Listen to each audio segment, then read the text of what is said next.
So here we are going to discuss applications of graph in data structure. So before getting into the applications, first we'll see what is graph. So graph is a collection of nodes. Here the colored circle things are called as nodes, and each and every node is being connected with the lines which is here called as edges. So generally graph is a collection of nodes and edges.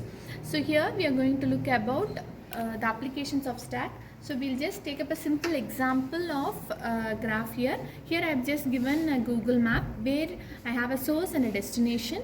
For for the source to destination, we have several routes. Among this is the first route, which will take just 20 minutes to reach the destination, and this is the second route, which will take 24 minutes with 7.9 kilometer, and this is the third route, which will take 22 minutes with 8.5 kilometers. So in your Google map, it will be giving the best route and the shortest route. So for among these three routes, it will be giving 20 minutes is the best route, so it is highlighted in the blue color. So this is the best route. So this will be done with the help of graph data structure, and here they'll have considered Dijistra's algorithm to carry out in calculating which is the shortest path. And another good examples, here we have our students, India CSC, and this is Parvati Verma, and this is Harshini. Here we have our students who will be explaining in detail about how the graph is used in social media networks. So before getting into it, I'll just give you a simple example over here, where this is my LinkedIn profile, where connected to a person, and here usually having mutual connections over here, right? So this mutual connection is usually happen with the help of graph data structure. In graph we have several algorithms such as BFS, DFS, etc.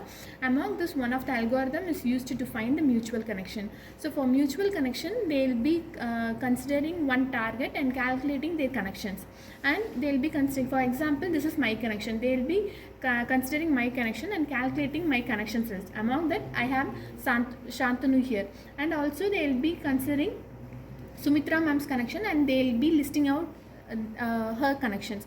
So among that, my connection and Sumitra ma'am connection will be going ahead with intersection process, and in intersection process, if I get Shantanu, so I will be getting a mutual connection over here. So a simple network where an intersection process is used to give a mutual connection. So similarly, we have many applications in graph where our student Harshini and Parvati will be discussing about it. Hello everyone, I am going to explain about graph data structure in social media. Nodes represent entities, that is post, comments, etc. Edges are the relationship or interaction between users, that is example like, post, comments, etc. Hello everyone, I am Parvati. So as Harshini said, in each social media platform, the user details like the user's personal info, the activity of the users, the history of the users, all these are considered as nodes, and these nodes are actually the core elements that build up the graph. So if we have two user details, so each user will have his or her own personal info, and if there is a connection between these two users, if they are following each other, or if there is a friendship between these two users, then this is considered as an edge. The types of graphs are directed and undirected graph. Directed graph is one person following another, mostly used in Twitter platform. Undirected graph is used in Facebook.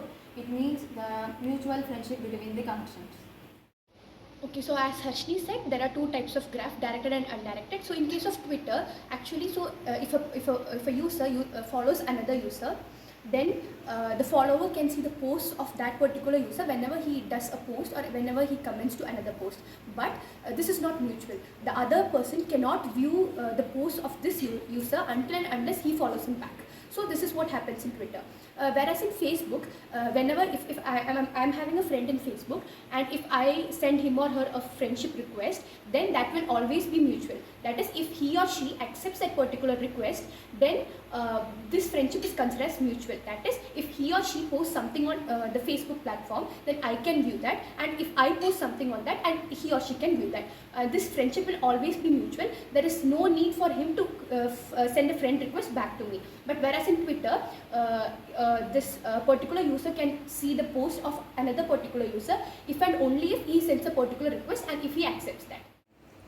Okay, so in types of graph, other than directed and undirected, we have something called as weighted graph. That is, if we are representing it graphically, we'll have cost for each edges. That is, as ma'am said, if we are using Google Maps, then for each particular destination, that is from the source and destination, we'll have multiple distances. So these distances are actually called as weights, or we call it as costs. So between two nodes, we'll always have a cost based on the application. So whenever we are considering the social media, if I have a particular friend, and if I DM her, or if I message her daily and I always like her posts, then she'll be considered as one of my close friends rather than a person with whom I talk once in a while. Okay, so so based on that, I'll get new suggestions. That is, if I'm creating a new close friends list in my Facebook account, then that Facebook platform will suggest me with these close friends rather than the person with whom I'm texting once in a while. So based on that, I'll also get many ads and many new connections based upon which this close friend of mine is connected with. So based upon that, we'll get many new connections.